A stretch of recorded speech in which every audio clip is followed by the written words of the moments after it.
Welcome for another edition of Working Together for Children. I'm your host, Aaron Deal, and I have the wonderful opportunity of bringing with us here in the studio Bonnie Walston and Patty Atkins.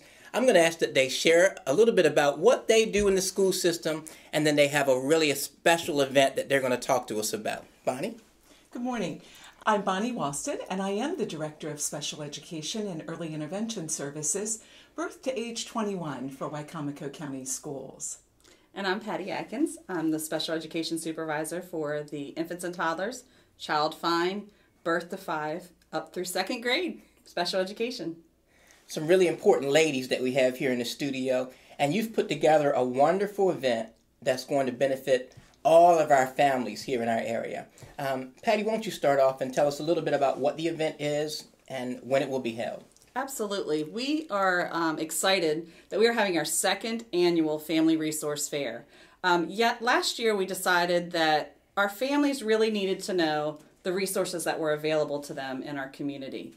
So many families, especially families who have children who have special needs, just don't know where to go to get additional resources that they're looking for their entire family, not just for the one child.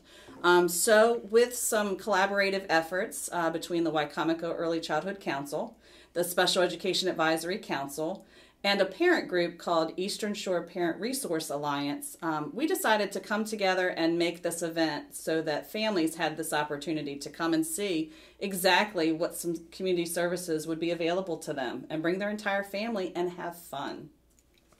And you go ahead. And last year we had over 700 children and families that came to take advantage of bringing together all of these agencies and partners that we have in our community to share lots of fun, food, and fellowship and learn what other resources are out there to assist them, not just with education, but with everyday living. What specifically can families expect to see when they go to the fair? Wow, there's going to be so much, and if you miss it, I think you're going to be losing out on so much. But when families come up, they are going to see tons of outdoor activities, such as a petting zoo. We've got different folks coming in to do presentations and demonstrations that are interest to children and families. Buster the Bus is going to be there, and he's always a hit. He's a great talking bus that a lot of the children love. There's face painting. We're partnering with the fire department. They're going to bring out and do some really awesome things with the fire truck and maybe shooting some water and so forth. And the sheriff's department's coming.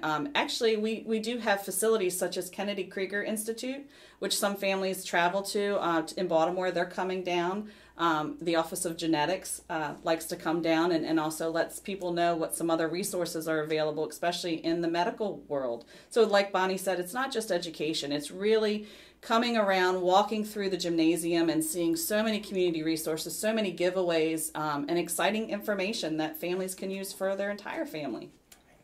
It becomes like a one-stop job market philosophy, but it's a one-stop resource market for them. As we bring the health department, we bring the Department of Social Services, Pathfinders for Autism, we bring the early learning centers, we bring Warwick Community College, Salisbury University, the University of Maryland Eastern Shore, sharing the resources that they have for their children, but also for the parents. And so they get to know other opportunities for college and career readiness, not just for their child, but for themselves as well. And last year, as we saw as well, those organizations networking together, it was interesting to see that they saw they had different niches than others. The county library is there, we have the Eastern Shore Reading Council, free books are there, children get to participate in martial arts and in Zumba dancing, and of course being held at the at North Lake Park off of Jersey Road at the Salvation Army, we have the pool and there are lifeguards, so the families can go and have serious conversations with the organization's representatives, and the children can be splashing in the pool or playing at one of those fun activities that we have at different times throughout this fair. What's the cost? There is none. There is none. You know, amazingly enough, last year when we began to plan this event, we started asking community folks for their participation. And we got a lot of donations, and the community really bought into this idea of having a fair and really reaching all of our community, not just one certain segment of the community, but every family in our community. There's something out there for everyone at this fair. So we're excited, and no one has to pay anything. We do ask that you sign in just so we can document the number of people that come and the type and the number of families that are there, so that we can just keep that for further use, and knowing how much food to have that's available, because there is going to be food there too. And that's always a plus, Yes. especially on my end. Now, if there are additional agencies or individuals that would like to be involved and perhaps have a table, who should they contact? Absolutely. We're going to give you a phone number that they can call, and it's 410-677-5250. So if they want a table, absolutely, we have a table for them. And if people want to call for additional information, they're more than welcome to do that as well. I did want to mention that our pool is handicap accessible. So if we do have folks that want to make sure that it is handicap accessible, it is. And I'm just going to reiterate that, our community really bought into this last year. We actually had Alex Guerrero come and do some autograph signing. We had local politicians that came as well, and that are now fully supportive of the second resource fair, because it was such an amazing event. And our families got a lot of resources and a lot of giveaways. And this year, it's really exciting. We have some school supplies. All right. We are about how can we bridge the gap for families, not just in education, but in daily living. And that focus has changed a bit this year, Erin, as we are trying to help families know what is out there, who to contact. And if they don't know, we want to become the face of those that they contact, because we are here to help them be able to find the supports that they need, especially those that are dealing with children with disabilities, but for all children. Every child is unique, and every day there's a new challenge. And so we want them to feel comfortable and know that there are supports out there. You're not the Lone Ranger. You're not by yourself walking through this very challenging time.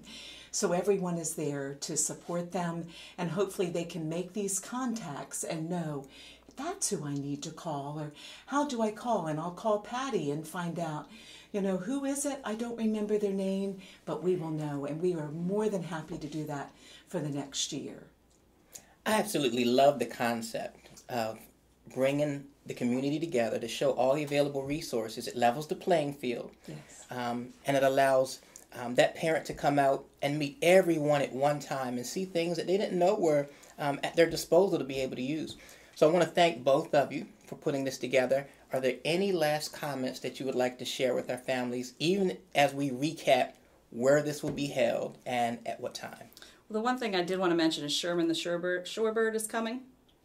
So we're excited about that, and we'll have some other characters that'll be out there. And we will be having this Saturday, July the 25th. It's from 10 a.m. to 2 p.m., and it's going to be at the Salvation Army, the Richard Hazel Center on North Lake Park, which is off of Jersey Road. And we want everyone in the community to come. And if anybody wants to help in any way, volunteer even, we do offer some volunteer hours. If children or families are looking for volunteer hours, we'll take their help. We're just looking so forward to seeing everyone there. Please don't miss this very special day for our community. Huge event. Look forward to seeing you there.